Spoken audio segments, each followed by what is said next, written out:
Bonjour à tous et bienvenue dans ce nouvel entretien Imo2. Aujourd'hui, j'ai la chance d'accueillir Aurélien Flamand, directeur immobilier du Bon Coin. Salut Aurélien, comment vas-tu? Très bien Vincent, merci. Donc aujourd'hui, toi, tu t'occupes de toute la partie immobilière du Bon Coin. Tout à fait. Donc, tu as plein de choses à nous raconter sur ce sujet-là, parce que le Bon Coin reste la plateforme sur laquelle il y a le plus de visiteurs immobiliers en France. Oui, je te le confirme. Donc, vous avez énormément de data. Ce qui tombe bien, c'est qu'en plus, on fait cette vidéo seulement quelques semaines après qu'on ait déjà fait un article ensemble où je t'ai posé plein de questions sur le marché immobilier, qu'est-ce que tu en pensais, comment les professionnels de l'immobilier pouvaient s'adapter à ce marché-là.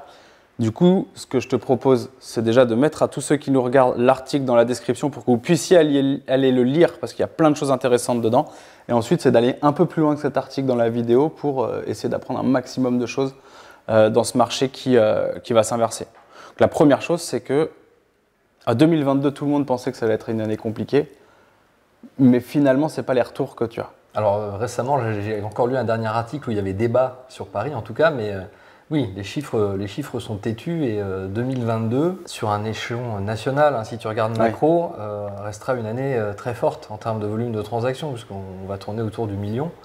Je pense qu'on va le dépasser d'après ce que j'ai compris. On va le dépasser, donc ce qui reste assez exceptionnel. Donc, là où il y a un petit débat, c'est que ce qui est pris en considération dans les transacts, c'est les déclaratifs du notariat, et que les pros, eux, aujourd'hui, ils ont 3-4 mois d'avance, surtout avec l'inertie. Donc voilà, il y a ce petit doute sur qu'est-ce qui se passe sur Q4. Qu'est-ce qui va sortir sur… Voilà. Exactement, mais il y a au moins cette réalité-là, c'est qu'on s'attendait déjà à un effondrement avec le plateau haut de 2021. Ce n'est pas le cas. Et donc le marché français a quand même une résilience assez dingue. Donc ce que j'en entends, c'est que les agents immobiliers ont plutôt fait une bonne année. Ils ont bien bossé. Pas tous, mais en tout cas, ils ont pris plus d'argent que ce qu'ils pensaient. Par contre, il va falloir préparer 2023, il va y avoir plein de choses à mettre en place. Et justement, pour toi, c'est quoi les choses les plus importantes de ce que tu vois dans les chiffres du Bon Coin à mettre en place pour 2023? Ils ont un peu de cash, où est-ce qu'ils doivent le dépenser pour être bons? Ils ne doivent pas le dépenser, ils doivent l'investir. Déjà, bon réflexe, effectivement. Non, ce que j'ajouterais, c'est que en fait, tu as deux trajectoires qu'il faut mettre en parallèle. Tu as la trajectoire du volume de transactions, ça c'est ce qui rentre le cash. Mais il y a une autre trajectoire qui est intéressante, c'est l'évolution du nombre de professionnels qui opèrent sur le marché de l'IMO.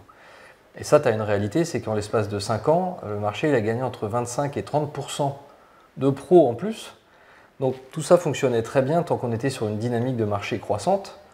Et grosso modo, depuis 2015, on avait une trajectoire. Enfin, tu vois, quand tu ça faisait que monter. Et le prix de l'immobilier, donc les honoraires montaient en même temps. Donc tout allait bien. Le volume de transactions augmentait, les prix augmentaient, le volume de pros augmentait, formidable. Là, ce qui va se passer, c'est que pour la première fois, et vraiment pour la première fois après 2021 et 2020 même, tu vas te retrouver avec un gâteau qui va diminuer.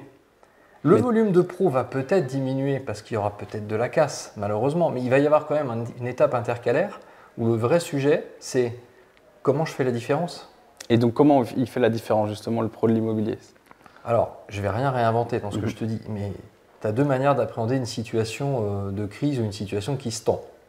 C'est soit tu te recroquevilles et tu veux protéger tout ce qui te reste, pécule, soit tu te dis que c'est particulièrement l'occasion d'être offensif pour faire la différence. Moi, je suis d'une école plutôt sur la démarche offensive, surtout sur un marché qui est dynamique, qui bouge tout le temps. Donc pour moi, le premier sujet, c'est être un peu auto-centré. C'est quelle est l'image que je renvoie de moi en tant que professionnel. Si je suis une agence ou si je suis un réseau, quelle est l'image de ma marque employeur? Parce que le nerf de la guerre, ça reste le commerce, le business. Et le business, il se fait avec des gens avec qui on a envie de travailler. Exactement, que ce soit pour tes recrutements, qu'est-ce qui va créer une attractivité pour une agence, pour un réseau, ou que ce soit pour tes prospects. Ton prospect vendeur, qu'est-ce qui va faire que c'est à toi qui va choisir de donner la gestion de sa transaction immobilière. Et donc ça, selon toi, l'idée est de regarder maintenant quelle image je renvoie sur tous les supports sur lesquels je suis. Parce que ça va être un enjeu majeur dans les semaines, voire les mois qui viennent. Ouais. Parce que comme il va y avoir autant d'agents immobiliers pour moins de vendeurs, on va forcément se retrouver dans une situation où le vendeur va avoir plus de choix et donc il prendra la meilleure image. Exactement. Et ça, c'est des choses que tu peux déjà engager sans que ça te coûte. Tu vois, si je prends l'exemple du Bon Coin, tous les professionnels disposent d'une page pro qui est leur page web sur le site. Bon, bah, nous, on voit bien que l'utilisation, elle est très, très variable. Mais les plus sérieux, il y a les photos de toute l'équipe, il y a des petites vidéos qui te présentent le concept de l'agence, il y a des textes qui vont t'expliquer les valeurs, la philosophie. Ce fameux SaaS d'entrée, c'est déjà une démarche de pré-vente en fait, tu vois. Ouais. C'est ce que les gens voient en premier de ce que tu racontes. Est-ce qu'il y a un vrai impact sur ces pages-là entre ceux qui remplissent beaucoup et ceux qui remplissent pas beaucoup? Je parle en termes de référencement ou en termes de nombre de vues sur le site. C'est difficile à quantifier parce que c'est un outil pivot en fait, cette page-là. C'est-à-dire que pour moi, tu rentres toujours de toute façon par l'annonce, par le bien qui a attiré ton attention et après tu t'entres en relation avec le professionnel. Ouais. En revanche, lui, le professionnel, s'il a bien compris qu'il a déjà cet outil-là en un clic, ce qu'il pourrait renvoyer sur son propre site à lui, c'est plus complexe. S'il dit juste, si vous voulez, déjà comme ça, vous voyez la tête que j'ai, vous cliquez là, puis comme ça, on fait déjà connaissance. Donc, je pense c'est marrant, moi j'ai le réflexe d'aller voir... J'ai le réflexe d'aller voir l'agence immobilière très vite sur le site. En fait, je veux savoir qui c'est, comment ils bossent, est-ce qu'ils ont beaucoup de biens. Enfin, et je pense qu'aujourd'hui, on a pris des réflexes sur Internet où on se renseigne beaucoup plus en amont avant de passer le pas. Alors ça, je suis d'accord avec toi et j'utilise beaucoup cet exemple-là parce que c'est un marché leader aussi chez nous, c'est le marché de l'automobile. Ouais. Aujourd'hui, quand tu as un prospect qui pousse la porte d'une concession, c'est pour signer.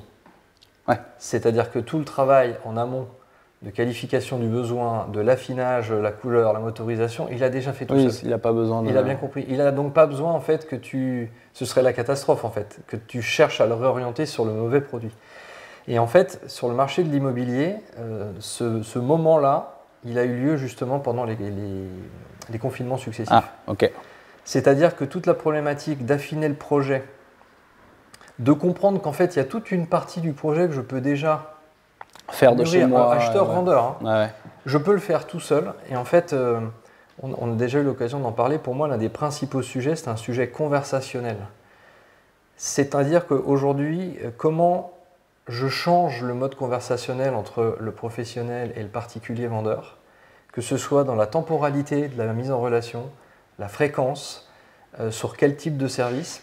Parce qu'il y a un truc qui a considérablement changé, c'est que l'utilisateur, l'internaute, il veut avoir le pouvoir sur sa relation commerciale. Il n'est pas contre, mais il veut être le maître. Il veut être le maître et il n'est pas forcément pour tout de suite. Exactement. C'est ce que tu disais, il y a un sujet, en plus j'avais forcément de poser la question, parce que je sais que vous avez beaucoup travaillé sur le sujet des vendeurs ces derniers temps.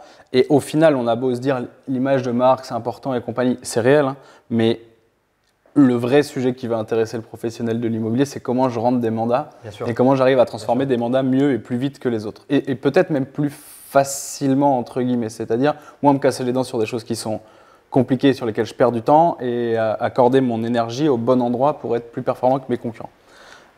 Pour toi, donc, ce que tu me disais, c'est que c'est être dans le bon timing de la conversation. Oui, en fait, c'est ça, parce que moi, je dis toujours, mon métier, c'est l'intermédiation. Ouais. C'est le leur aussi d'ailleurs. Oui, et donc en cascade, on travaille à la même finalité, c'est-à-dire qu'il y a une vente qui s'opère entre un acheteur et un vendeur. Longtemps, on a cherché à opposer les pros, les parts, une plateforme comme la nôtre. Ah oui. C'est plus un sujet. C'est plus un sujet là-dessus. Et dans un contexte actuel, c'est toute la richesse que moi j'ai. J'ai une connaissance fine des particuliers, je rassemble tout le monde sur un seul et même écosystème. Par contre, je ne suis pas un magicien.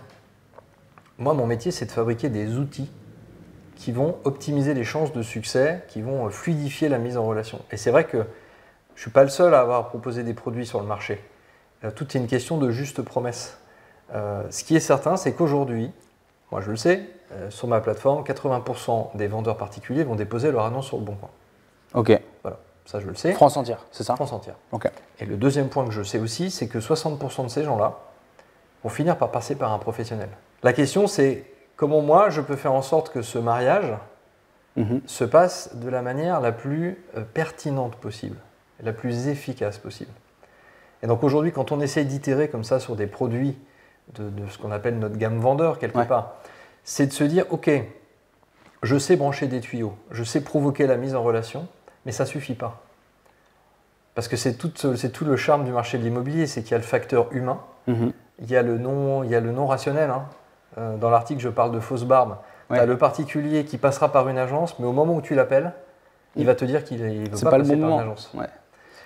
Et donc, c'est un vrai sujet, ça. Ça rejoint ce que tu disais tout à l'heure. Alors, ça s'est peut-être opéré pendant le confinement, mais c'était déjà un peu le cas avant. C'est qu'aujourd'hui, un particulier qui décide de vendre tout seul, il a décidé de vendre tout seul. Donc, il est dans cette optique de je vais vendre tout seul au moment où il le fait.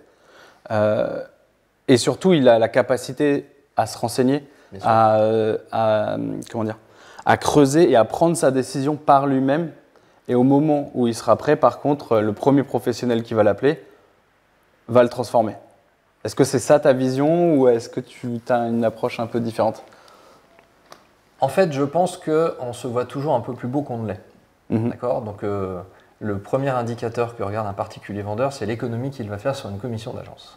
Oui. Voilà, parce qu'il va toujours assimiler que l'aversion à la perte.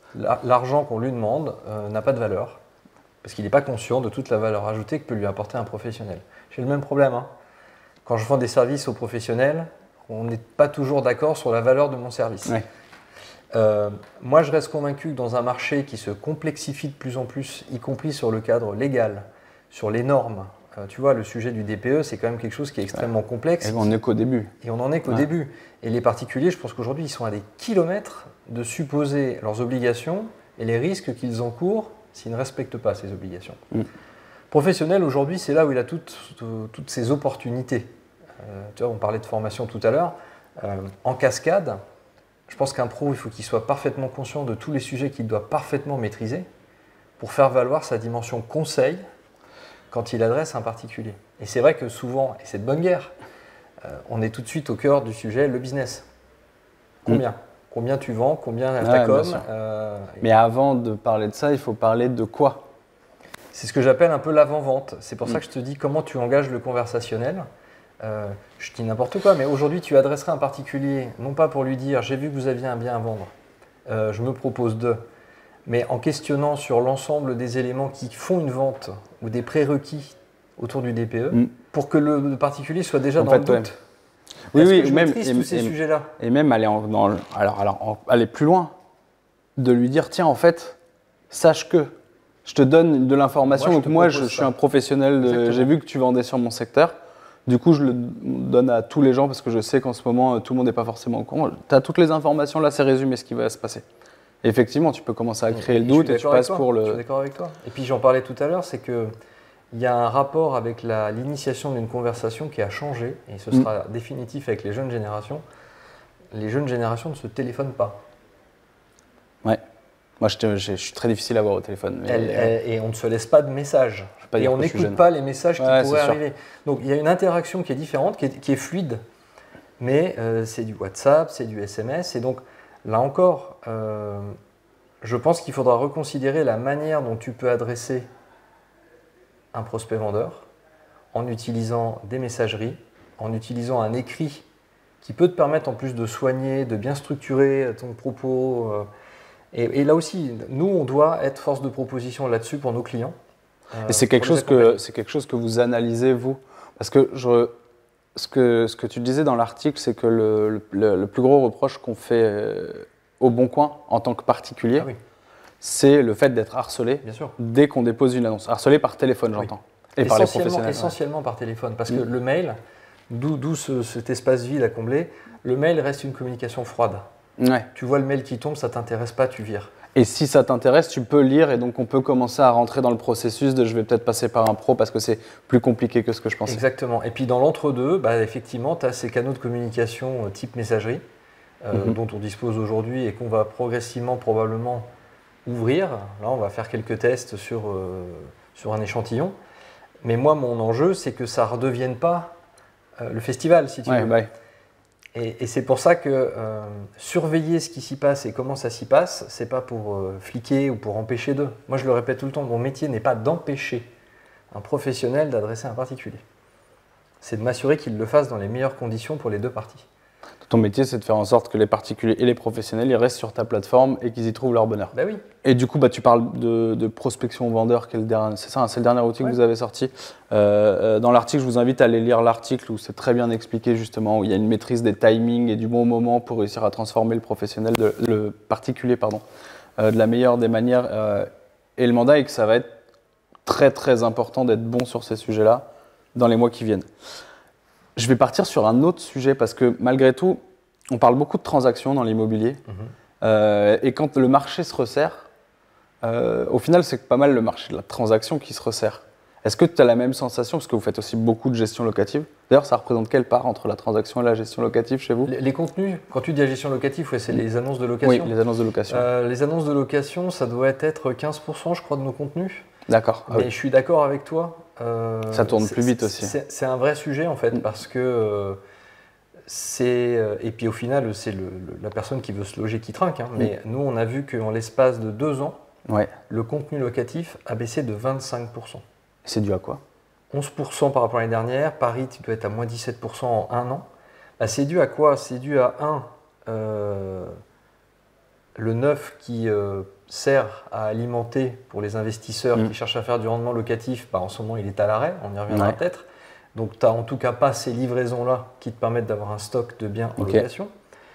Je pense que la loi climat, pour ceux qui s'y intéressent, va commencer à tendre un tout petit peu le sujet. C'est-à-dire que tu peux très bien avoir aujourd'hui des propriétaires bailleurs qui, conscients de l'investissement qu'ils vont devoir faire sur leurs biens, vont peut-être finalement se dire « Ok, peut-être je vais vendre en fait parce que je ne vais pas engager cette dépense-là ». Tu as la problématique aussi du risque que tu peux prendre quand tu veux faire un investissement locatif. C'est de se dire « En fait, entre ce que ça me coûte, la baisse du pouvoir d'achat, les prix qui montent, les matières premières qui le augmentent, risque d'impayé ». Donc, tu as un petit peu tout ça. Et puis, le dernier point, c'est que le contenu baisse, mais la demande, elle augmente parce que tous les gens qui actuellement n'ont pas réussi à concrétiser un projet pour acheter, ils se retrouvent dans une donc situation, tu vas sur du locatif. Tu restes sur du locatif. Donc, il va y avoir une forte tension et ça va surtout reposer le sujet de l'accès au logement. Parce qu'aujourd'hui, on va voir l'effet que le taux d'usure va redonner, mais si c'est toujours tendu, tu auras peut-être un peu de mal quand tu es primo-accédant à aller chercher à l'achat. Sauf que si tu n'as pas d'offre pour te loger en locatif, ça va en plus tirer les loyers vers le haut. Enfin, c'est compliqué là ce qui se profile. Et en tant que professionnel de l'immobilier, est-ce que nous on considère qu'il y a un intérêt à se lancer dans la gestion locative parce que ça permet d'avoir un récurrent et de supporter l'hiver, quoi. Si on veut apprécier l'été, il faut encaisser l'hiver. C'est des phrases d'un de mes rappeurs préférés, j'en profite pour le placer. Mais il y a une réalité là-dessus. Est-ce que le professionnel de l'immobilier, justement dans un marché aussi compliqué que celui-là, il a un rôle à jouer pour simplifier, fluidifier tout ça? Je pense que le professionnel de l'immobilier, et c'est déjà le cas, il aura un intérêt à se diversifier. Et là encore, c'est aussi un bon rationnel de business, c'est que tu ne mets pas tous tes œufs dans le même panier. Donc tu as raison, la gestion locative a le mérite d'assurer un fonds de roulement. Et du reste, nous, on va commencer à déployer des fonctionnalités pour lui faciliter un certain nombre de tâches quand il s'agira d'aller trouver de nouveaux locataires, tu vois, pour avoir justement des partenariats qui permettront de certifier les pièces, de hiérarchiser dans le compte pro les dossiers. Pour tout de suite ne donc passer vous allez du temps. sur ces sujets-là, c'est quelque chose que je ne savais aussi pas sur ces du tout. sujets-là. C'est très intéressant. Il y a toujours la notion du temps pour un professionnel. Et là encore, si tu mets à sa disposition un espace dans lequel tu auras déjà trié un certain nombre de dossiers… Surtout que c'est là que ça arrive, au final. C'est de là que ça arrive. Et puis là, pour le coup, si tu veux, nous, on s'adosse à des partenaires qui sont des partenaires ultra sérieux. Et donc, il n'y aura pas ce doute de dire « Ah là, c'est le bon coin, je me méfie ». Non, on aura des tiers certificateurs qui te diront toutes les pièces là, qui ont été envoyées, elles sont certifiées, elles sont vraies, elles sont réelles. Et le ranking qu'on te propose, c'est bon. Est-ce que ça va devenir plus facile de faire de la gestion locative à l'avenir? Parce qu'avec tous ces sujets-là qui sous-traitent une partie du travail. En tout cas, sur une partie des tâches, je pense que oui. Vous plus sur la partie mise en location, parce qu'après vous êtes moins sur la gestion. Sur la partie encaissement des loyers, sur la partie édition des quittances de loyer, mais même sur la GLI finalement. Après, ça dépend de l'ensemble des prestations que tu as sur la gestion locative, parce que la partie la plus chronophage, c'est la gestion des travaux. Des incidents, quoi. Des incidents, voilà. Le robinet qui mais pète. Si tu arrives en fait à évacuer sur les tâches, qui sont des tâches très administratives, là encore, tu dégages du temps. Et sur la diversification, on en parlait aussi. Moi, je pense que de plus en plus d'agences vont aussi se tourner sur la commercialisation de lots immobiliers neufs. Neuf, ouais. Parce que le marché est tendu et que là encore, c'est pas tout à fait la même approche. Donc, il faut se former aussi à d'autres techniques, à d'autres discours.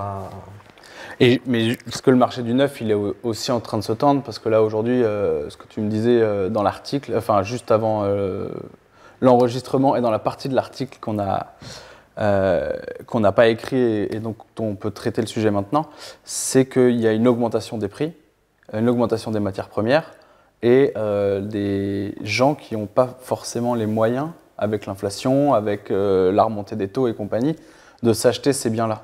Donc, comment tu vois les choses pour les promoteurs? Quelles solutions ils ont? Et comment vous les accompagnez? J'aimerais leur donner du boost. Parce qu'en fait, eux... D'ailleurs, en parlant de boost, vous avez sorti un produit pour eux, d'ailleurs. Oui, mais en fait, pack premium, c'est ça? On l'a surtout... Quand je te dis toujours, on a une approche très pragmatique. Aujourd'hui, ils ont un pack de diffusion pour diffuser des programmes. Mm-hmm. Tu sais que sur le Bon Coin, la remontée d'annonces, le gain de visibilité, c'est essentiel parce que tu multiplies par 2 ou 3 tes contacts. Oui. Et c'était intéressant de voir que les professionnels du neuf n'utilisaient pas le même type d'option de visibilité. Ouais. Dans l'ancien, tu vois, tu remontes unitairement ton annonce, tu lui donnes un rythme, tu as la main là-dessus. Professionnels de l'immobilier neuf, ils ont aussi un besoin de récurrence de visibilité. Et donc leur produit préféré, c'était une remontée hebdomadaire. Ouais. Okay. Une espèce d'abonnement. En fait, on a juste marié les deux mondes pour leur faire gagner là encore du temps. Donc le produit qu'on a lancé en septembre, c'est le pack Immo 9 Premium, qui fait que tous les programmes de ton portefeuille seront remontés automatiquement, une fois par semaine, automatiquement. Tu n'as plus besoin de le faire. Donc meilleure efficacité, gain de temps et surtout visibilité constante. Et si tu n'oublies pas en fait de le faire et donc Exactement. Du coup il n'y a pas le problème de pourquoi il n'y a plus rien cette semaine. En tout cas, pour répondre à ta question, le marché du neuf, c'est compliqué depuis plus longtemps même que le Covid. Hein. Ouais. Parce qu'en plus, avant, il y avait eu l'inertie des périodes électorales qu'on connaît toujours. Ouais. Les problématiques des terrains, les problématiques des normes. Mais effectivement, le sujet que tu as aujourd'hui, c'est les matières premières coûtent de plus en plus cher. Les contraintes, que ce soit les contraintes légales, les contraintes environnementales, le fait que les municipalités, elles se posent quand même la question à 2 fois avant d'octroyer des permis de construire, parce que oui, ça rapporte de l'impôt, mais ça coûte en infrastructure, ouais. En école, en tout route, l'égout, tout ce que tu veux. Donc tu as ça d'un côté. Donc ça veut dire que si tu veux sortir un programme, il est plus cher. Sauf que derrière, et là on commence à le constater depuis quelques mois, hein, la demande, elle commence à baisser. Bah oui, parce que les gens n'ont plus les moyens d'aller chercher plus cher. Parce que la baisse du pouvoir d'achat plus les problématiques de financement font que tu ne peux pas y aller non plus. Donc là, il y a une équation qui est difficile à trouver. Là, c'est compliqué. Et même sur le marché de la construction de maisons individuelles, qui devrait être un secteur en pleine bourre, parce que nous, on le voit sur les requêtes. Tout le monde veut des maisons, tout le monde veut des jardins avec le confinement. Exactement. Non seulement se pose toujours la problématique de la pénurie de terrain. Ouais. Nous, on voit bien que le Geoxia, oui, ça a eu un impact. Quand même crispé toute Geoxia, pour rappel, qui a été mis en liquidation c'était le numéro 1 de la maison individuelle en France, c'était le leader, et il a mis la clé sous la porte. Ouais, il a laissé 1200 projets. 1200 maisons non livrées. Exactement. Oui, ça crée un doute. Ah, ça crée un sacré doute, et donc nous, on l'a vu, le neuf reste un marché qui est très consommateur de pub. Il y a beaucoup d'investissements publicitaires complémentaires au Classified. On voit que là, ça s'est contracté, quoi. Et donc, le sujet pour eux, c'est d'être plus efficace dans la publicité, peut-être de réduire un peu les dépenses à droite, à gauche, parce qu'ils vont être obligés. Moi, je le vois typiquement en discutant avec des agences immobilières qui récupèrent de plus en plus de lots à vendre. Donc, en tant qu'agent immobilier, aller chercher des lots auprès des promoteurs, il y a certainement d'autres ventes à prendre pour réduire les forces commerciales et pour augmenter les marges. Là, effectivement, c'est un levier que tu as. Après, le truc que tu ne craqueras pas, c'est qu'il faut que tu continues à faire connaître ton bien, ton lot, ton programme. Et en fait, je discutais ce matin avec une agence qui fait du conseil pour accompagner notamment les pros du neuf. Et là, ce qui est difficile pour ce marché-là, c'est que c'est un marché très héroïste qui pilote beaucoup du coût du lead. Quand tu sors de 3 années, comme celles qui ont été 2020 malgré tout, 2021 et 2022, tes coûts au lead sont au ras des pâquerettes. Ouais. Et c'est ça ton standard, c'est l'histoire de la vie. On cherche de la croissance, on cherche à réduire ses coûts d'acquisition. Sauf que là, on va rentrer dans une séquence où c'est plus possible. Ce n'est plus possible parce que ce qui est rare est cher. Et que donc il va y avoir une inflation des coûts au lead. Parce qu'on voit bien tous les portails aujourd'hui qui sont contributeurs de lead. Notre contribution en volume de lead, elle baisse. C'est pas moi, c'est mes concurrents également. Oui, c'est global. Ouais. Voilà, il y a moins de projets, il y a moins d'acheteurs, ça baisse. Donc, il y a moins de financement des acheteurs. Comment tu gères l'augmentation probablement significative de tes coûts au lead dans ton modèle? Il y a aussi ces discussions-là. Et donc, on en revient à la discussion de départ. Est-ce qu'il faut contracter sa démarche? Ou est-ce qu'il faut être… Et si on est capable, est-ce qu'il faut au contraire garder en tout cas un rythme soutenu? Ouais, ce sera toujours la grande question. J'ai une dernière question avant de te laisser, parce que je pense qu'on a largement dépassé le temps. Mais c'est pas grave, c'était très intéressant. Je voulais finir sur un truc, parce que ça me fait vraiment penser à ça. J'avais un agent immobilier au téléphone hier qui me disait qu'il était en fait hyper content qu'on en arrive à un moment où le marché va se contracter. Parce que déjà, c'est quelqu'un qui aime le combat et qui aime bien ces moments-là. Et surtout, ce qu'il me disait, c'est ça fait 5 ans, 10 ans qu'on bosse sur une stratégie dans des conditions hyper favorables. On va enfin savoir si oui ou non c'était la bonne stratégie et on va pouvoir affronter vraiment le marché. Et je trouve que c'est ça la bonne dynamique à avoir et le bon état d'esprit à avoir sur ce qui va arriver là avec tous les conseils que tu as donnés. Et notamment, justement, j'ai un dernier conseil à te demander qui est, selon toi, les agents immobiliers, sur quoi ils doivent se former aujourd'hui? Alors, déjà, j'ai pas trop de conseils à leur donner sur la manière dont ils doivent travailler. Je pense pas. Très bien. La première question, c'est sont-ils déjà eux-mêmes conscients des sujets qu'il faut maîtriser? Parce que tu vois, on peut supposer que dans des grands réseaux, il y ait cette démarche pédagogique. De leur dire, voilà, les sujets en ce moment. Aux structures indépendantes qui est… peut-être qu'il y en a bon nombre d'entre elles qui doivent se former sur un certain nombre de sujets pour que ça devienne des atouts. Et je pense vraiment que la dimension conseil, le juridique, les DPE, le cadre législatif, c'est essentiel. Ouais. Comment sont-elles informées de ça? Je l'ignore. Donc voilà, le ça, je sais qu'il ne sait pas. Est-ce que tous les agents immobiliers sont conscients de ce qu'ils ne savent pas, qu'ils devraient savoir? C'est la question. Une question Imopinion à creuser. Ça, je le rajouterai dans l'étude. Merci. Je pense qu'il y a un sujet sur lequel je suis assez d'accord avec toi, c'est que il faut qu'ils arrivent à se différencier que la formation et tout ce qu'ils doivent savoir, l'expertise sur le juridique et compagnie, c'est primordial. Et après, il reste tous les bons conseils que tu as donnés, c'est-à-dire faire attention à son image de marque, continuer à avoir fin sur le terrain pour aller faire la différence là-dessus, mais dans les bonnes conditions, avec la bonne approche client, en comprenant et en apprenant quels sont les besoins et la temporalité de son client. Je te remercie pour le temps que tu nous as accordé. Un peu trop peut-être, mais… S'il n'y a jamais trop. Quand les conseils sont bons et que les échanges sont intéressants, c'est jamais trop. J'aurais préféré que ça dure plus longtemps parce que j'ai encore plein d'autres questions, mais on refera ça avec grand plaisir très prochainement. Merci beaucoup Aurélien et à très vite. Et à très bientôt à tous ceux qui nous ont regardés et suivis. À très bientôt sur Imo2. Et dernière petite phrase de fin pour ceux qui ont tenu jusqu'au bout. Mettez-nous dans les commentaires des questions que vous voulez que je pose à Aurélien, directeur immobilier du Bon Coin pour la prochaine session. Merci à tous et à très bientôt. Ciao. Au revoir.